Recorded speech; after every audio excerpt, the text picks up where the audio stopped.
Hey, welcome back to the Probate Agent. This is Anthony Nitz, the Probate Agent. Hey, welcome. In the last episode, we talked about how I had to find a different source for these types of leads and how, it had to have the one-to-many feature built into it and how specialization is what made it all happen. So the big question is this. How are ordinary agents, just like us, supposed to stand out in the overly crowded real estate space while living a great lifestyle without having to go broke or radically change what we're already doing? Probate is the answer, and this series will show you how. I'm Anthony Nitz, and welcome to the Probate Agent.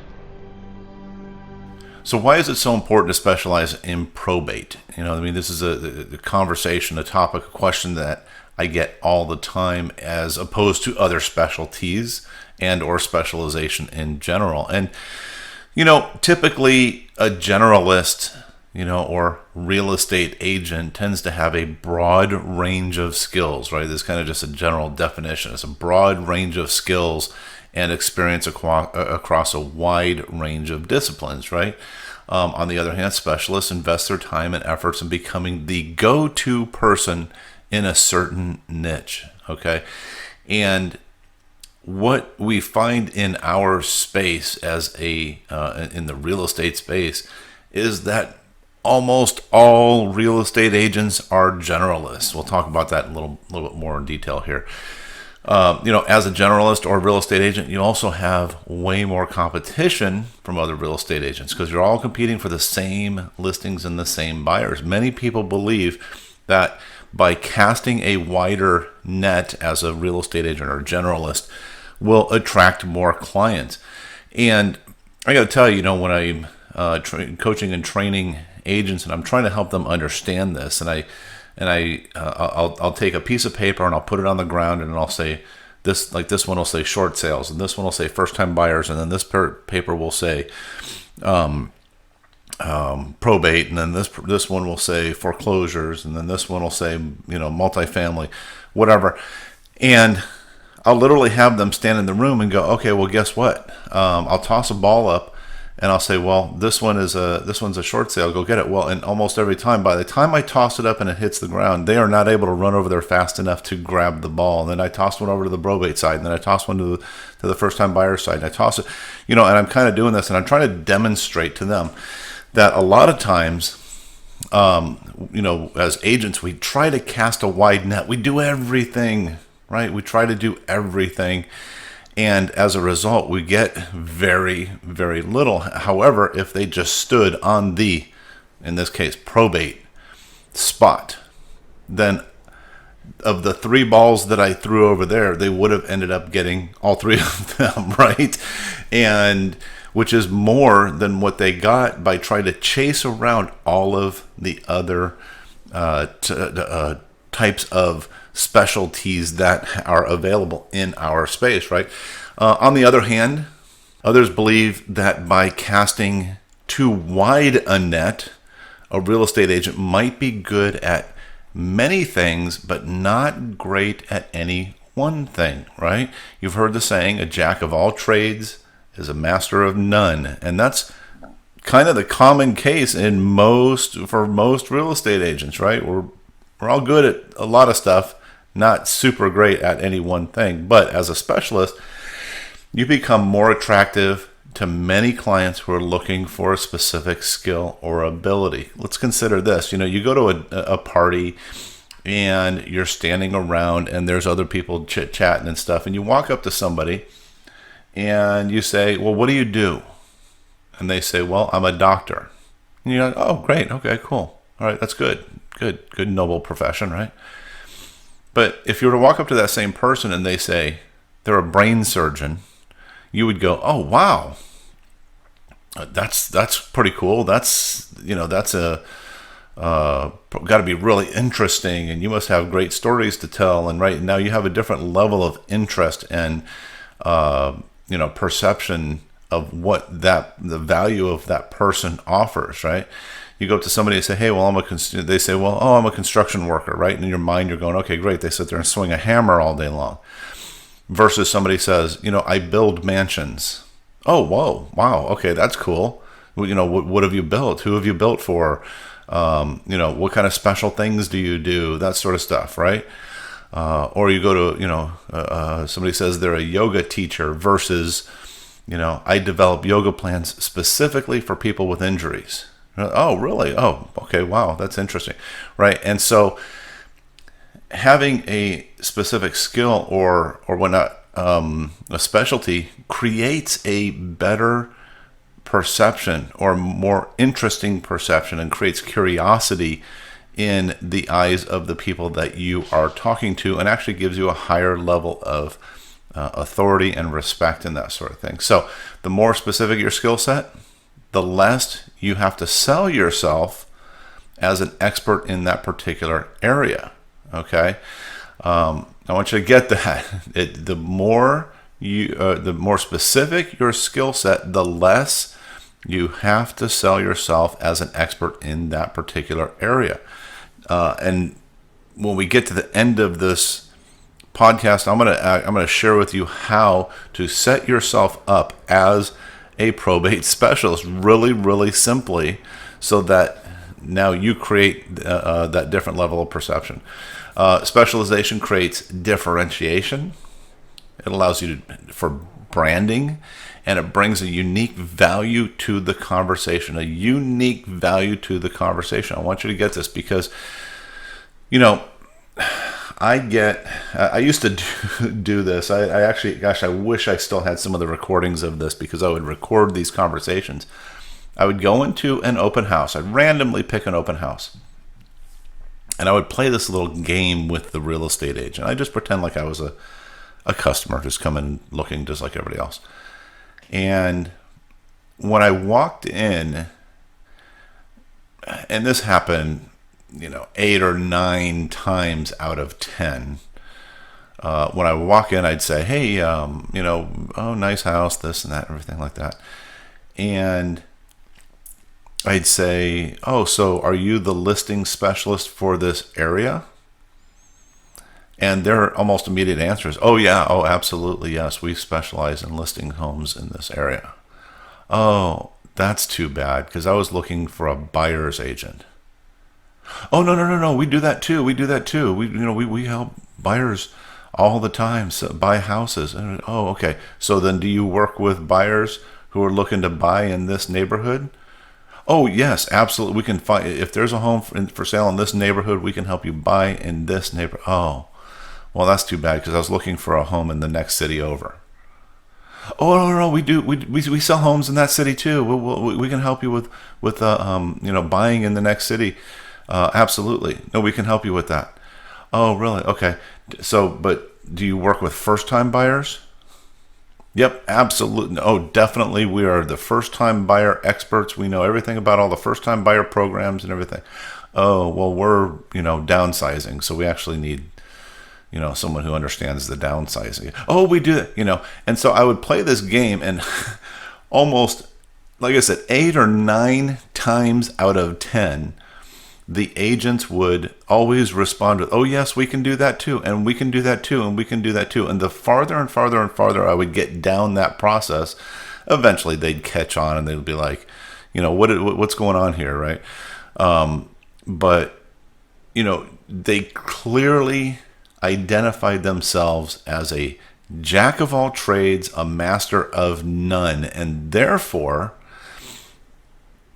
do not create a high level of value to any one particular person, right? And some agents, they get so scared to say that they specialize in something that they blow more opportunities because of it. Like I said, going back to the thing where I would place the papers on the floor and make them run from spot to spot to try to catch these different deals that were coming through. And I know why. The reason is because you feel like if you try to specialize in one thing, then you're going to miss all those other opportunities. But I would say, based on my experience, based on my history and my coaching and training and all the stuff I've done in the past, that thousands and thousands of opportunities are missed every day because people don't specialized. So why probate in particular?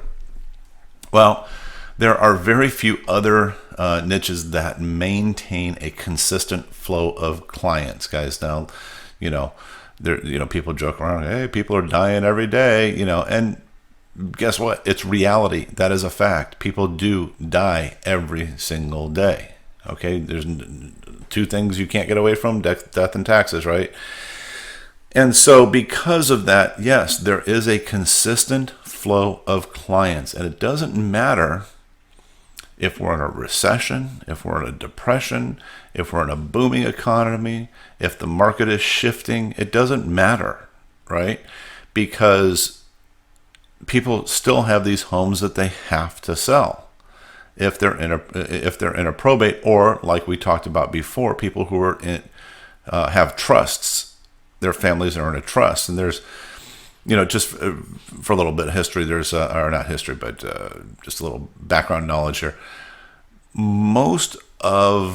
Based on different studies and reports and things that I've read, most of the country, most people don't put their houses in a trust. It's crazy, and it's ludicrous, and it's mind blowing to me that they don't do this, but they don't do this, and therefore when grandma or mom and dad pass away, that house goes into a probate. Okay. And, so these leads are out there. These opportunities are out there. However, there's two areas, and I want to say it was mostly from like mid California, San Francisco, all the way down to Southern California. A lot of people have their properties in trusts, and then also I want to say, gosh, where was it? In the Virginia, Washington, D.C. Oh gosh, there's another area, and I wish I had this for you, but I don't. But they have a lot of those properties are in trust. So, like for example, you can go into certain areas, and they'll have a population of 100,000, and and there will be 250 probates on the list for this week, right? Other areas you'll go into, like Los Angeles, and there'll be 1 million properties, there'll be a million properties, but there's only 30 probates for the week. So it's just kind of it's just interesting, just something good to know. Anyways, like I said, there's a lot of other niches, but they're not as recession and market shift proof, right? Because when people sell in a trust, it's actually even better than selling in a probate, because most of the time, or a lot of times, they have equity and that sort of thing. So even if the market shifts and we're in a foreclosure market or something like that, you can still sell those properties all day long. Okay. Why probate in particular? Also, probate, it garners a higher perceived value and therefore more respect for you. Guys, we're in the real estate business, right? And so where do they put real estate agents on the trust scale? They put real estate agents just above used car salesmen. Hate to say it, but it's been said over and over and over for decades. Regardless of what you think, and regardless of what you think, well, but I am at a different level. Yes, okay, great, but it doesn't matter. The consumer base as a whole, that's kind of where they put us. And probably the reason is because it's such a low bar of entry to get in. A lot of people get in, and frankly, there's a lot of people in this business who shouldn't be allowed to be in this business. That's my opinion, guys. I'm just telling you like it is. Unless you dedicate and commit yourself towards this business, it's not a hobby to be dealing with somebody's hundreds and hundreds of thousands of dollars. In my opinion, I'm just saying it like it is. Okay. And also, it's perceived that because it is involved with the legal elements of things, right? Probate, dealing with the legal side, the court and everything. It must be more difficult to attain that specialty. So again, elevating that perception in people's mind. Okay. So as a result, you can offer a better value proposition. Okay. I deal with attorneys and judges and legal documents and things like that other agents don't deal with, right? So you can give a better value proposition, and and therefore gives you a higher perception of authority. Okay, and then ultimately you can, as a result, and we'll talk more about this in a little bit, potentially charge more for your fees, or if you're in a head-to-head battle with somebody else who's undercutting and you are willing to match their offer, then you'll win that listing almost every single time. Also, there's another benefit, and that is that when you specialize, there's like a safety net that you can always retreat to if things change or get tough. Now, I say it's the other way around, but this is, I'm kind of sharing some thoughts of some other leaders as well. They say it's a safety net to back up into if things get tough. Well, I say it's the other way. If you specialize in probate, you be the specialist in probate. And if things get tough, then you back up into being a generalist and start picking up other things. Let's compare with some other specialties, some other areas that people claim to be experts in, and pros and cons of them. So like short sale experts, right? Boy, at one point in time, I was a short sale expert. Why? Because everything was a short sale. So I had to be a short sale expert. But guess what? There's hardly any, in my area anyways, there's hardly any short sales going on right now. Now, does that mean they'll come back? They might, but being a short sale expert depends on the conditions of the market. And it does not provide a consistent flow of business unless the market is in a down market, right? Somebody else was saying that they were a horse property expert, and that's awesome. I love that, because I honestly don't know a whole lot about horse properties and the special nuances that go along with that.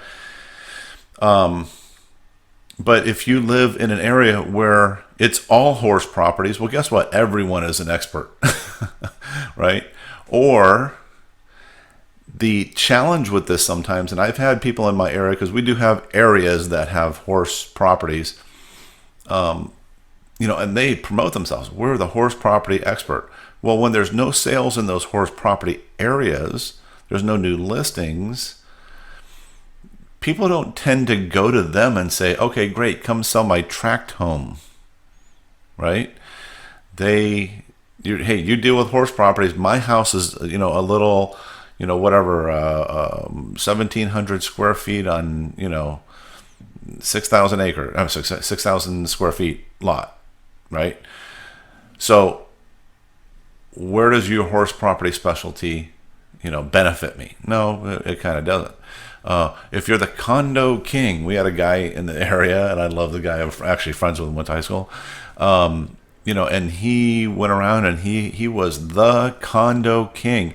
Now, did he sell a lot of condos? Yes, he did. He sold a lot of condos. He had it down as far as being the condo king. But again, a lot of people never called the condo king to come and sell their houses. He ended up dropping that whole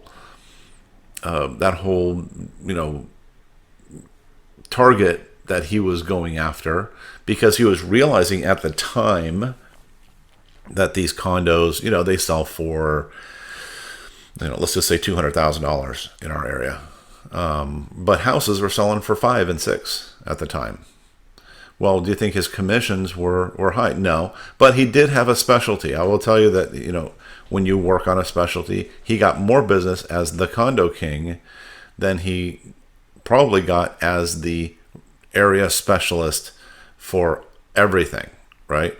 As a generalist. People, they're foreclosure specialists. And again, it's gone. As soon as the market recovers, it's gone.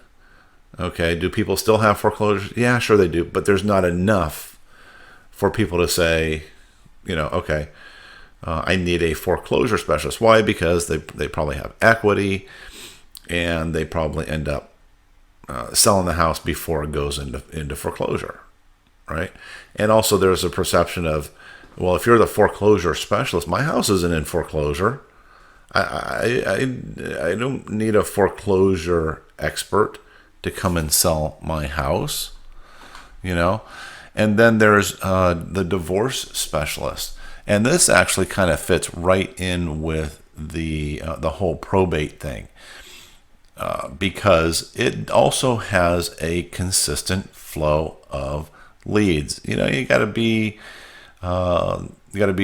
just as sensitive, just as you are in the probate space, because nobody wants to be told that their vows that they said we're going to be together failed, right? But that is also that is also, in my opinion, another great niche. And also, when you're at the probate court, if you're looking at documents, you slide over to the divorce counter, you can get those leads too. But that's one of the very few that also fits into the same category. But what about luxury homes? It's very competitive. Unless you have a sub niche, it's hard to separate yourself from others. So you go walk into that vintage or into that luxury home specialty, and you're like trying to present yourself as, we are the luxury home sellers. Unless you really have something special to offer, what makes you different than everybody else? And in fact, most of these people who have these luxury homes, they're going to be a little bit more savvy. They're going to be a little more scrutinizing as far as who they end up having come and sell their house. And then, of course, there is the vintage home expert. So, I have a good friend. He knew every little nuance about vintage homes, special cuts on the tongue and groove that was only done between this period and that period, and this type of molding, was handled by this original artist, and I was like, whoa, blown away. But here's where it gets difficult, is that with vintage homes, they can definitely drive higher prices because people are like, oh, I want that nostalgia and whatnot. But that's only during a booming economy. What he found out was that when the economy's flat or it's going down, it's just another house. It's just another house. And the fact that it is a vintage home might make it a little more saleable, but people don't end up paying the premium that they normally would on a vintage home. So point is, specializing in something, it does, if it's not probate, it's, specialize in something. Just understand the pros and cons of what it is that you're specializing in. And there's people that they argue that specializing is typically less flexible and has the potential to be less adaptable to certain situations and clients' needs. Like, just kind of like what I demonstrated. It's like, oh, well, because people could argue, well, you specialize in probates, but, can you sell condos? Well, you specialize in probates. Can you sell a short sale? Can you that sort of thing? And this is one of the great things about probate, is that while it is a very specific specialty, it allows us to cover a lot of ground, because as a probate specialist, that doesn't narrow your type of property that you can sell, because you can sell condos, you can sell houses, you can sell multifamily, you can sell fixer-uppers, you can sell it in this location or that location, you can sell it at this price range or at that price range. It doesn't matter. It's not limiting you to a particular area. Consider this scenario: a client's looking to sell their condo in a local high-rise, right? The client has to choose between one of 5 other agents, and while they all may have great presentation, in the end of the day, they're all generalists, right? They all have similar marketing plans. They all put together the same flyers. And honestly, folks, we have to realize that honestly, we're going to do the same thing. We're basically going to use the same techniques too, but you have something different. You can walk in and you can say, as a probate specialist, that you work with a lot of properties through the court system and with attorneys and directly with title officers or closing agents. And as a result, you're able to cut off any problems before they happen. And they do. Problems happen, right? Or you have the ability to at least deal with them swiftly if they do arise. Okay, do you get that? Do you get that you can walk in and you can create just a little bit more value than the other people? And so what agent would the client choose? And the short answer is they're always going to choose the specialist. And that's you. If they're comparing apples to apples, you are the orange, right? You're the one who stands out in that situation. And so, when people ask me, why should I specialize? Well, there's several reasons to specialize. Number one, most clients, they're looking for agents who are good at what they do. Of course, they don't want bad agents. They want good agents, right? Or they want somebody who's great at only one thing, okay? Clients also appreciate the sheer amount of time and energy, or I should say, the perceived time and energy it takes to specialize and become an expert in one area. Okay? Malcolm Gladwell, he wrote a book called The Story of Success. And he said that to become an elite master at anything, it requires 10,000 hours of practice. That equates to about 20 hours per week of practice for every 10 years. Okay? Or 8 hours a day, 5 days a week, 44 weeks a year for 5.5 years. Okay? That's what you have to do to become an expert. And there's little doubt that shelling out that much time into a skill will equal success. You will be successful if you spend that much time on something, right? After all, common sense tells our clients that the more you put into it, the more that you get out. But here's the great thing about probate. It doesn't take 10,000 hours to specialize in it. It does not take 10,000 hours to specialize in it.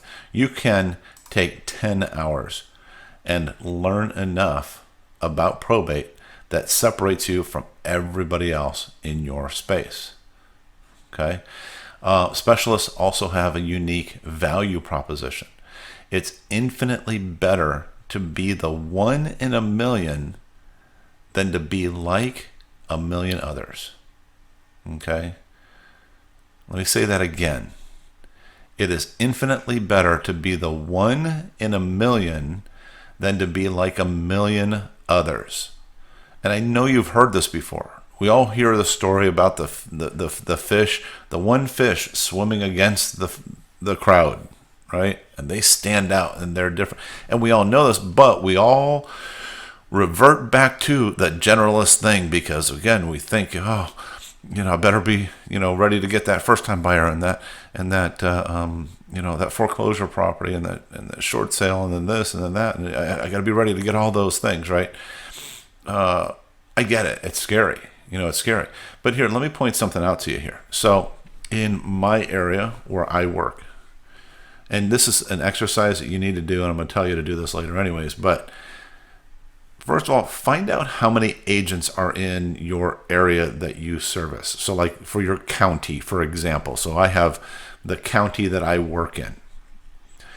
And I want to find out how many active agents there are. So I did some research. There's 3 boards in our county, 3 real estate boards. I called each one of them. I found out, and I said, hey, well, I'm just doing a little research. Can you tell me how many active agents do we have, for this board? And what I found out between the 3 boards that we have, there are 26,000 active agents in the county that I service. Okay.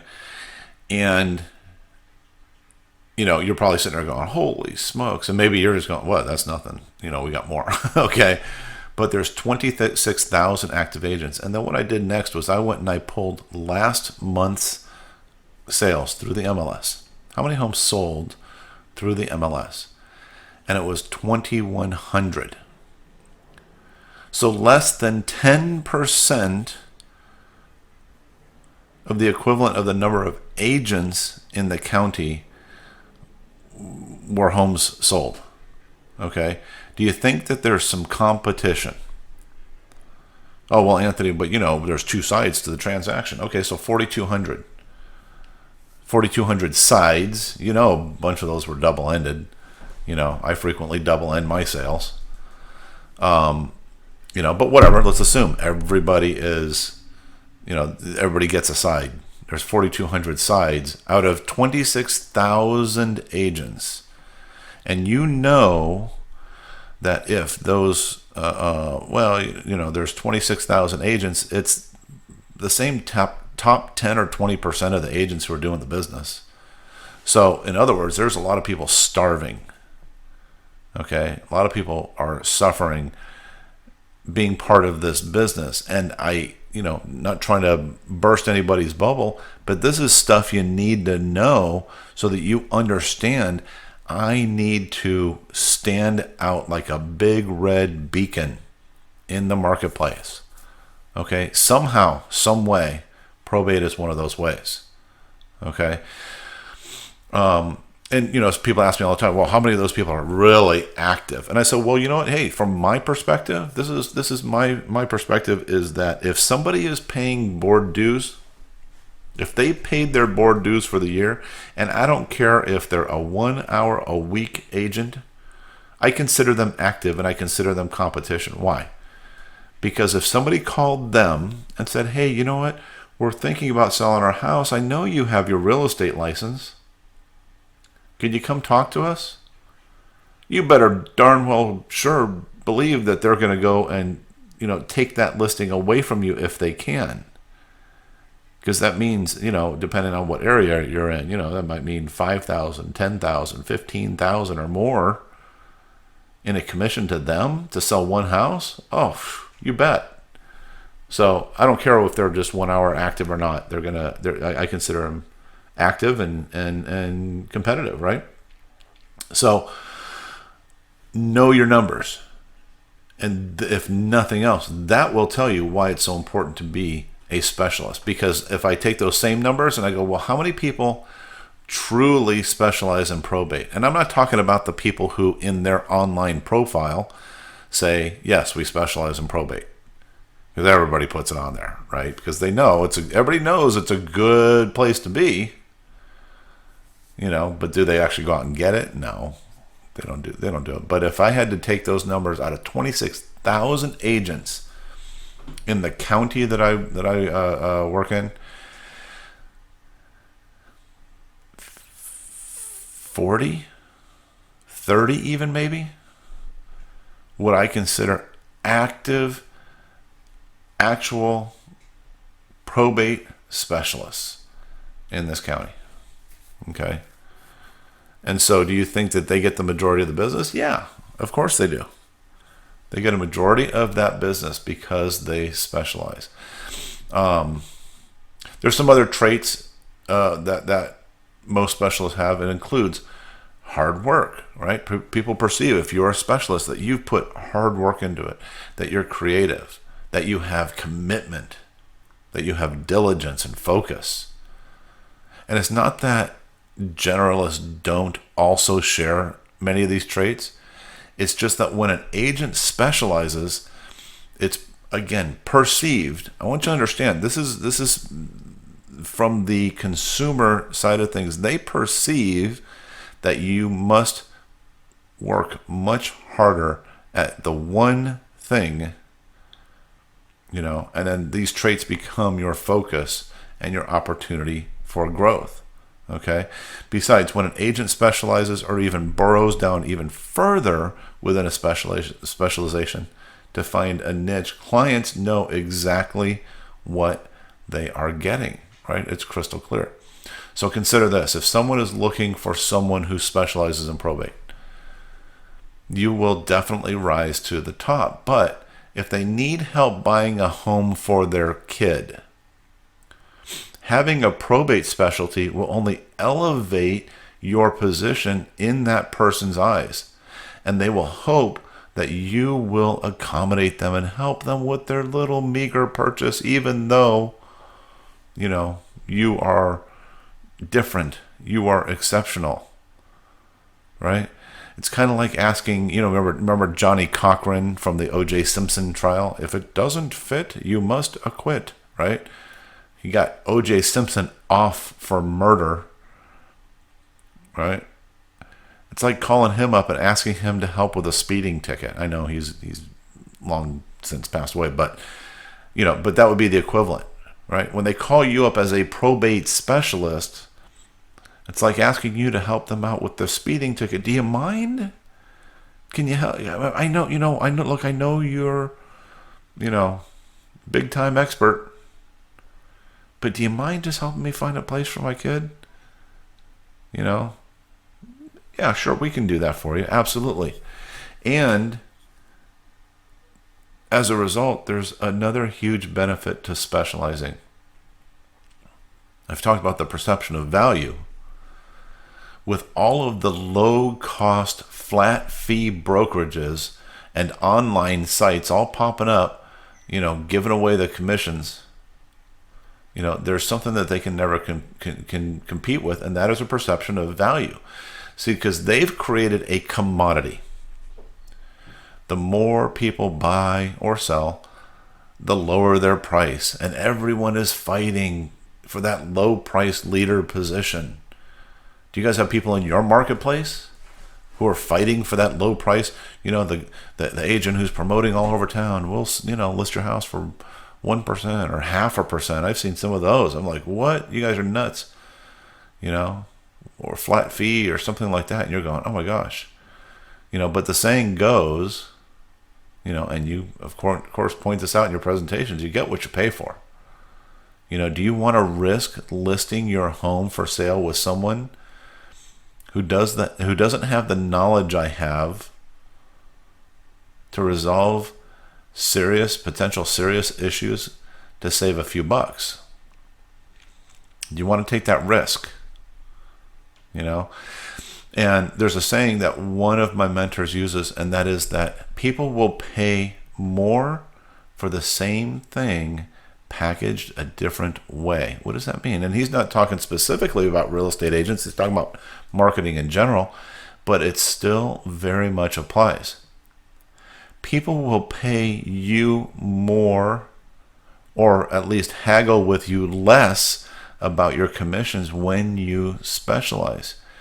In the end, if it just comes down to price, where they're, talking to other agents and they're saying, hey, well, this guy's, offering me this commission, would you be willing to beat it, right? Because there is that commodity issue where at some point people just say, well, we just care about commission, but fine. If you have to go in there and match the commission, but you have the specialty, you're going to win every single time. Okay? And let's face it, most of the stuff that you'll do, it's going to be the same thing every other agent does, right? It's going to be the same thing. You're going to take the same photos. You're going to put the same MLS description. You're going to do the same open house, the same negotiations. But you offer more value to the customer than your competition does, and that's why you should specialize. When I figured this out at one time, I realized, I need to specialize. I talked about that in one of my previous episodes. And what I did was so I said, okay, well, I'm going to get good at something. And my specialty at the time when I got into real estate was first-time buyers. That really was where I, got my feet into the business. And I was good at it. But I had a business card, and on the business card, it said first-time buyers, move-up buyers, probate, downsizing, fixer-uppers. It listed, 22 different things on there that I had that specialized in everything. I specialized in everything. Of course. Why? Because I was doing the thing that I teach other agents not to do, and that is to bounce all over the place, trying to catch everything, and end up catching nothing. Okay? The only reason my first-time buyer program was successful was just because of word of mouth. It wasn't because of me saying that I specialize in everything. And did I have people at the time calling me for probate? No. Did I have them calling me for foreclosure stuff? No. Did I have, just because it was on my business card? No. But what I realized when I learned about the importance of specialization was I said, oh, you know what? When I'm standing here and I'm having a conversation with somebody and they say, you know what, we are, dealing with, our condo. We need to sell our condo. Well, what I did, and I handed them that card. I go, oh yeah, sure. It made me not stand out in any way, shape, or form. I was like every other real estate agent. It was a matter of throwing all 10 real estate agent cards on the table and going, eeny, meeny, miny, mo. What difference does it make? No, it didn't make any difference, right? But what I did was I started realizing, okay, I got to specialize. I went and I had a business card that said very specifically, first time buyers specialist. And that's all it said. Anthony Nitz. It had my number, had my, brokerage information on there. First time buyer specialist. That's it. Nothing else on it. And then, because I was already good at that, I said, okay, well, I'm going to add another specialty. Because you can add more than one specialty, right? You can have more than one, but if you try to promote all of them at the same time, you're a specialist in nothing, is kind of the point I'm making. And so what I did was I went and I'm trying to remember what the next specialty thing I was in. I want to say it was short sales or something. And so I went and I had a card made. Oh no, it was luxury properties. And so I went and I had a second card made. And on that card it said, luxury estates, luxury estate sales or something like that. And I would actually carry 2 cards around with me. And later on, I added another card. And I want to say that one was, probably probate or something like that. So what I'm trying to describe to you is I literally had, at one point in time, I think I had 5 or 6 different cards with me all the time. And in my right jacket pocket, I would have my first-time buyer cards. In my left jacket pocket, I would have my probate cards. On my inside right jacket pocket, I would have a different one, whatever it was, right? And so if I was at a party or a networking event or somewhere where there's other people and somebody said, oh yeah, we're thinking about buying our first house, I reach into my right jacket pocket and I go, oh, you know what? Just so happens I specialize in first-time buyer sales. Helping you out. I know all the programs. It's good. Here, take my card. And people would call me off that because they would look at the other cards and they would go, oh, everybody else's card looks exactly the same.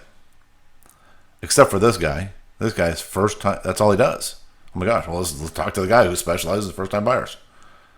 I run into an attorney at a party. What do? I pull out my probate card and I hand them that. Yep, this is what I specialize in. I'm sitting there talking to, the mayor of the city and, or other leaders. I pull out my luxury estates card. Okay.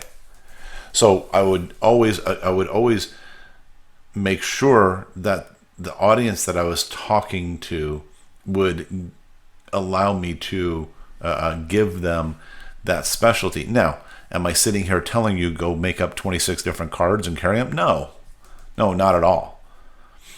Because in the end of the day, the only card that I hand out is my probate card.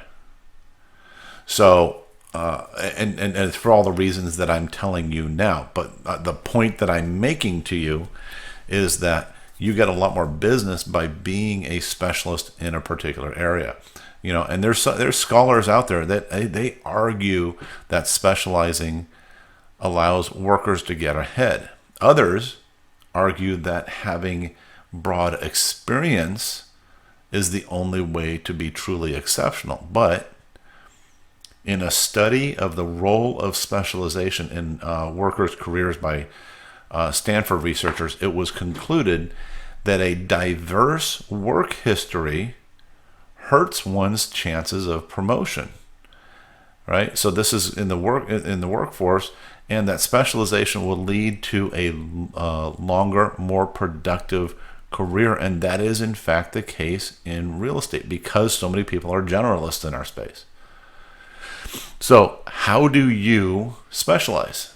How do you start to specialize in the real estate space in the area of probate? Well, just number one, remember that if you know just one thing more than the person that you're talking to, you're an expert. I want you to get this. I want you to understand. Do you get it? I mean, really, if you know one thing more than the person that you're talking to, you are an expert. You know more than them. Okay? Oh, Anthony, I don't know. That sounds silly. I don't know. Man, I need to know everything about probate before I even start talking about probate. Well, then you're going to get stuck. Okay? You're never going to be an expert at it. Because one of the ways you become an expert is as you start doing it. And guess what? You might mess one of them up. You might mess two of them up. Oh, no. Okay? And when I say mess up, I mean just, you might, forget a step or something like that along the way, which they're not complicated, guys. This is such a simple process, really, when you know the process. But if you know one thing more than the person you're talking to, you're an expert. Okay? Also, know the lingo. Just know the lingo. Okay? Like for me, if you go to theprobateagent.com, and check out the glossary that we have, you're one step ahead of everybody else, a lot of other people in your space. And keep in mind, some of these terms may be different in your location because, it's different state by state, even county by county. It can change. Okay, but these are good general terms. If you know the lingo and you understand it and you kind of commit it to memory, when somebody challenges you between the difference between, an administrator and an executor, well, guess what? Now you can answer that. Okay, and then number 3, start claiming it. You just start claiming it. When people ask you what you do, tell them, I help people liquidate their family homes and estates when someone passes away. Instead of, I'm a real estate agent. Everybody knows a real estate agent. You ever been to a party and somebody comes up to you and goes, oh, so what do you do? Oh, I'm a real estate agent. Right? You're excited about it. This is what you do, what you love. I'm a real estate agent. But they go, oh, okay. And then they kind of start to meander away or whatever. Why? Everybody knows a real estate agent. Everybody knows a real estate agent. And there's a lot of us out there. So how do you stand out? Well, you know what? I help people liquidate their family homes and estates when someone passes away. Really? Wow, that's interesting. How'd you get into that? They start asking you questions. Right? Try this. I mean, I'm not kidding. If you want to simplify it, just say, hey, you know what? I sell homes that are in probate. I help people buy and sell homes that are in probate. You'll get a much better response than I'm a real estate agent. Okay? Try it out. Have fun with it. And see how people react differently than normal. This is the test. You've told how many people I'm a real estate agent. What kind of reaction did you get? I help people buy and sell homes that are going through the probate process. Oh, really? Okay. See if you get a different reaction. Try it. Right? And it doesn't hurt. And it's not a lie. Because if that opportunity comes up, are you going to take it? I hope so. Okay. Another thing you can do is, I talked about with the business card, order a specific business card that says you specialize in probate and keep it in a different pocket. Just keep it in a different pocket. You don't have to order a lot of them. Just order a little handful. Go to gotprint.com. That's where I get all my business cards, because it's the cheapest place on the earth to buy business cards. Way better than Vistaprint and all those other things. And they have a little designer on there. You just drop a logo on there, drop your name on there, specialize in probate sales. That's it. Okay. And then know your competition. Know what your market is, right? Get a grip on your real situation. Like I said, I didn't want to blow anybody's bubble up. When I talked about, like, in my area, there's 26,000 active real estate agents, and last month only 2,100 sales. But you got to know that so that you can go, oh yeah, that's right, man. I need to stand out. I need to be different. Okay? And then make an effort to implement a very specific plan to to reach the right audience. Attorneys, moving coordinators, executors, etc. Okay? If you go back a couple episodes, I talked about how I had to stand out and what I did to go out and reach out to attorneys. And in the last episode, I talked about how I reached out to moving coordinators. Okay? Come up with a specific plan to implement that you can go out to that audience and go after that.